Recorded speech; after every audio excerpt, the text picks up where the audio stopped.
Polres Metro Jakarta Selatan akhirnya menetapkan status dari model cantik Ayu Aulia sebagai tersangka atas laporan polisi Ade Ratnasari atas dugaan penganiayaan.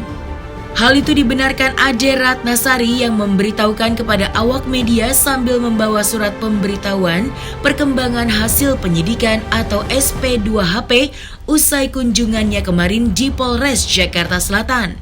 Terkait alasan keputusan Polres Metro Jakarta Selatan menyatakan mantan kekasih Zikri Daulay tersebut sebagai tersangka adalah hasil dari visum Ade Ratnasari memang membuktikan adanya tindak penganiayaan yang terjadi atas pelapor. Dugaan kasus penganiayaan ini bermula ketika Ade Ratnasari dan Ayu Aulia terlibat cekcok tentang kasus percobaan bunuh diri yang dilakukan Ayu di apartemennya pada Februari lalu.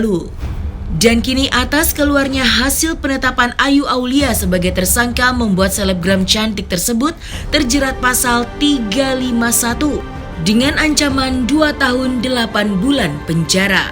Alhamdulillah hari ini sudah keluar SP2HP hasil gelar perkara yang dimana hasilnya adalah status dari saudari AA ya, yang tadinya jadi saksi naik menjadi tersangka karena sudah ada ditemukan namanya unsur tindak pidananya, unsur pidananya karena terlampir bukti visum secara sah di sini ya, telah dilakukan pemeriksaan berbagai rangkaian proses penyidikan sehingga pada saat pihak kepolisian telah melakukan gelar perkara telah keluarlah hasil di mana saudari AA telah naik statusnya menjadi tersangka. Penetapan AA sebagai tersangka mungkin ya. Kapan?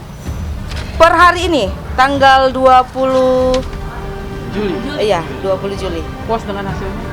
Sangat puas, dan untuk itu saya juga berterima kasih kepada Bapak Kapolri Republik Indonesia, Bapak Kapolda, Kapolres Metro Jaya yang telah membantu sigap dan tanggap dalam menerima laporan dari masyarakatnya. Seperti itu. Ancamannya berapa tahun penjara untuk laporan?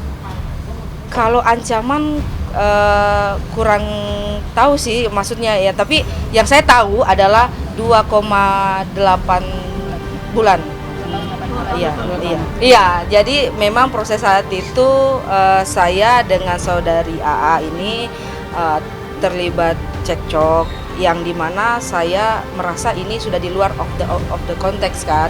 Jadi saya merasa ini nggak cocok nih, saya mau keluar dari apartemennya.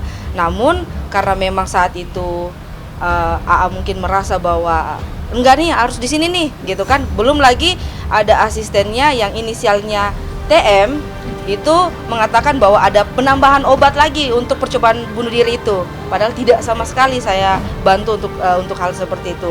Nah terlibat cekcok, setelah itu AA juga emosionalnya mungkin ini. Nah mulailah dia melakukan penganiayaan itu.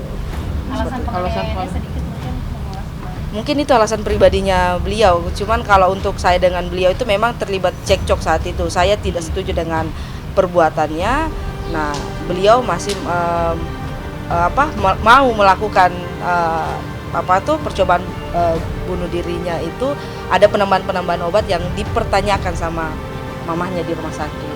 Saat itu pada saat saya mencoba untuk keluar dari apartemennya, beliau langsung menampar saya, memukul kepala saya dan melempari saya dengan sepatunya. Dan sehingga saya mengalami memar-memar di bagian telinga dan mata saya berdasarkan hasil visum yang keluar. Seperti itu. Ada kemungkinan Ayu akan ditangkap? Itu biar kepolisian yang akan menjawab dan melakukan tugasnya. Karena sejauh ini tadi saya konfirmasi ke pihak penyidik akan dilakukan pemanggilan secepatnya untuk Ayu Aulia. Mengetahui perubahan status Ayu Aulia dari saksi sebagai tersangka tentu membuat Ade Ratnasari lega, sekaligus juga ingin membuktikan bahwa pada saat ia melaporkan Ayu, dirinya sama sekali tidak berniatan untuk panjat sosial, melainkan hanya ingin membuktikan sekaligus menjaga nama baiknya yang menurutnya sudah dicemarkan dari pemberitaan-pemberitaan terkait perseteruannya dengan Ayu Aulia pada Februari lalu. Namun, Terlepas dari permasalahan hukum itu sendiri, Ade juga mengaku kalau dirinya tidak menutup kemungkinan untuk berdamai. Karena diketahui sebelumnya, ia dan Ayu memang memiliki hubungan. Ade juga menambahkan semoga apa yang sudah ditetapkan ini bisa menjadi pelajaran dan mengambil hikmah untuk dirinya, juga Ayu untuk kedepannya dalam bertindak. Kalau sebagai manusia biasa, ya saya pasti tentu sudah memaafkan jauh sebelum saya membuat laporan ini. Namun kalau dari Ayu sendiri, saya juga belum ada komunikasi sampai hari ini sih, seperti itu. Nggak ada yang mengingat latar belakang dulu bersamaan gitu ya? Iya. Terus akhirnya lari ke hukum. Apa sih pertimbangan pemerintah hingga harus masuk ke jalur hukum? Karena berita yang menyebar, tidak ada rasa penyesalan juga yang saya lihat, tidak ada permintaan maaf yang langsung ke saya dari saudari AA. Saya melihat ada pertimbangan dan saya meneruskan laporan ini. Jadi memang karena berita juga yang telah keluar dari saudari AA ini sudah sangat amat liar dan merugikan nama baik saya juga harus tetap membuktikan bahwa memang pada saat malam itu terjadi penganiayaan. Dan buktinya apa?